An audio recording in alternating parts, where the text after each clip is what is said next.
স্মরণ করছি এমন একদিন যা এদেশের ইতিহাসে গভীর ছাপ রেখে গেছে।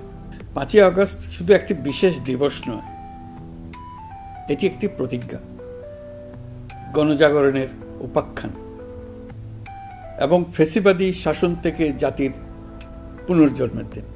আজ আমি গভীর শ্রদ্ধার সঙ্গে স্মরণ করছি 1971 সালের স্বাধীনতা যুদ্ধের সকল বীর মুক্তিযোদ্ধাদের, যাদের আত্মত্যাগে আমরা পেয়েছি স্বাধীন সার্বভৌম বাংলাদেশ।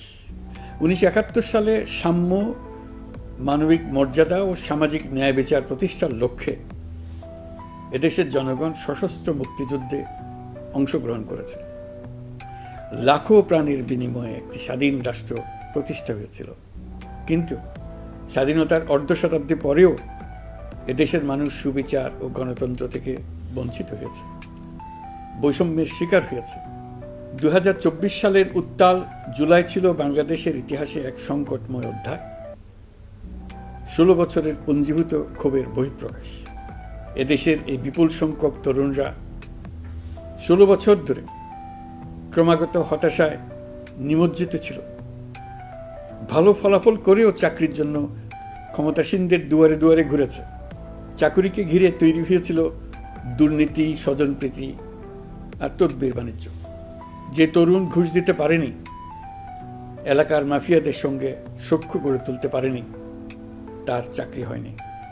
সরকারি চাকরিতে বৈষম্যমূলক কোটা পদ্ধতি, যেটা মূলত ছিল দুর্নীতি ও স্বজনপ্রীতির আরেকটা হাতিয়ার, এর বিরুদ্ধে তরুণ সমাজ দীর্ঘদিন ধরে প্রতিবাদ বিক্ষোভ করলেও ফ্যাসিবাদী শাসকের টনক নড়েনি। দীর্ঘ এই সময় প্রতিটি সেক্টরে মাফিয়াতন্ত্র কায়েম করে একটি সুবিধাভোগী শ্রেণী তৈরি করা হয়েছিল, যারা আর্থিক ও অন্যান্য সুবিধার বিনিময়ে স্বৈরাচারের পক্ষে কথা বলবে, কাজ করবে। স্বৈরাচারের পক্ষের সঙ্গী হলেই তার চাকরি হবে, কাজ মিলবে। সরকারি প্রতিষ্ঠান, শিক্ষা প্রতিষ্ঠান, অর্থনৈতিক প্রতিষ্ঠান, এমনকি বিচার ব্যবস্থা, আইনশৃঙ্খলা বাহিনী, গণমাধ্যম ও সাংস্কৃতিক মণ্ডলেও এই ধরনের সুবিধাভোগী শ্রেণী তৈরি হয়েছিল। এদেশের গরিব মেহনতি মানুষের পয়সা লুট করে পতিত ফ্যাসিবাদ ও তাদের সহযোগীরা এক একজন টাকার পাহাড় গড়ে তোলে। সীমাহীন দুর্নীতির কবলে পড়ে অর্থনীতি ভেঙে পড়ে। এই দেড় যুগে প্রতিটি ন্যায্য দাবি, প্রতিবাদ, বিক্ষোভ চলাকালে পুলিশের পাশাপাশি দলীয় সন্ত্রাসীরা অস্ত্র হাতে আন্দোলনকারীদের পিটিয়েছে। গত 16 বছরে যারাই সরকারের সমালোচনা করেছে, নাগরিকদের অধিকারের পক্ষে কথা বলেছে, তাদেরকে গ্রেফতার অথবা গুম করা হয়েছে। লাখ লাখ বিরোধী দলীয় রাজনৈতিক নেতাকর্মীদের নির্বিচারে আটক, গ্রেফতার করা হয়েছে। এই ভয়াবহ পরিস্থিতিতে 24 জুলাইয়ে দেশের ছাত্র সমাজ, তরুণ প্রজন্ম, সাধারণ মানুষ সবাই একত্রিত হয় এক নতুন দিনের প্রত্যাশায়। সমস্বরে তারা বলে ওঠে, এবার ফ্যাসিবাদকে যেতে হবে। তবু দেশের মানুষের বুকে গুলি চালিয়ে শেষ পর্যন্ত ক্ষমতা আঁকড়ে ধরে রাখতে চেয়েছিল ফ্যাসিবাদী সরকার। তারা নির্বিচারে গুলি করেছে, গ্রেপ্তার করেছে, ইন্টারনেট বন্ধ করে হত্যাকাণ্ডের তথ্য লুকাতে চেয়েছে। রাতের অন্ধকারে এলাকায় এলাকায় অভিযান চালিয়ে ছাত্রদের আটক করেছে। গুলিবিদ্ধ আহতদের তারা হাসপাতালে চিকিৎসা নিতে দেয়নি। হাসপাতালগুলোকে নির্দেশ দেওয়া হয়েছিল যেন আহতদের ভর্তি না করা হয়। এই কারণে বহু মানুষ চিকিৎসা না পেয়ে চিরতরে দৃষ্টি হারিয়েছে, পঙ্গু হয়েছে।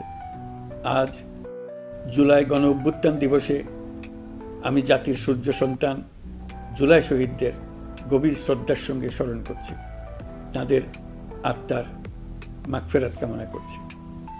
জুলাইয়ে যারা আহত হয়েছেন, চিরতরে পঙ্গু হয়েছেন, দৃষ্টি হারিয়েছেন, জাতির পক্ষ থেকে আমি তাদের প্রতি শ্রদ্ধা ও কৃতজ্ঞতা জানাচ্ছি।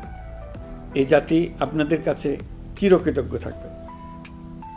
গত বছর ডিসেম্বর মাসে জুলাই গণ অভ্যুত্থানে শহীদ পরিবার ও আহতদের কল্যাণ ও যাবতীয় বিষয়াদির প্রশাসনিক দায়িত্ব মুক্তিযুদ্ধ বিষয়ক মন্ত্রণালয়ের উপর ন্যস্ত করা হয়েছে। এখন পর্যন্ত 836টি শহীদ পরিবারের মধ্যে 775টি শহীদ পরিবারকে মোট 98,40,00,000 টাকার সঞ্চয়পত্র ও মাসিক ভাতা বাবদ ব্যাংক চেক দেওয়া হয়েছে। অবশিষ্ট যারা আছেন তাদেরও কয়েকটি বিষয় নিষ্পত্তি সাপেক্ষে সঞ্চয়পত্র দেওয়ার প্রক্রিয়া চলছে।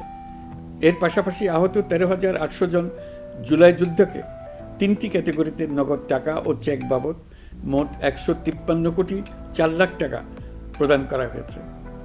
এর মধ্যে 78 জন অতি গুরুতর আহত জুলাই যোদ্ধাকে সিঙ্গাপুর, থাইল্যান্ড, তুরস্ক এবং রাশিয়ায় উন্নত চিকিৎসার জন্য পাঠানো হয়েছে এবং চিকিৎসা ব্যয় বাবদ এ পর্যন্ত 97 কোটি 50 লাখ টাকা ব্যয় হয়েছে।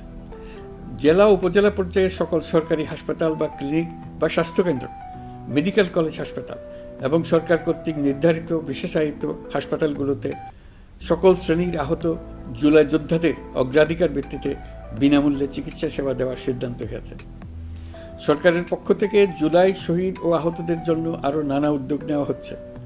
তবে জুলাইয়ের মহানায়কদের আত্মত্যাগ তখনই সার্থক হবে যখন এই দেশকে আমরা একটি সত্যিকারের জনকল্যাণকর দেশ হিসেবে গড়ে তুলতে পারব।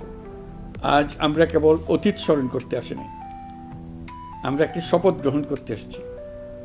শপথ এই, আমরা কোনো ধরনের নিপীড়নের কাছে মাথা নোয়াব না।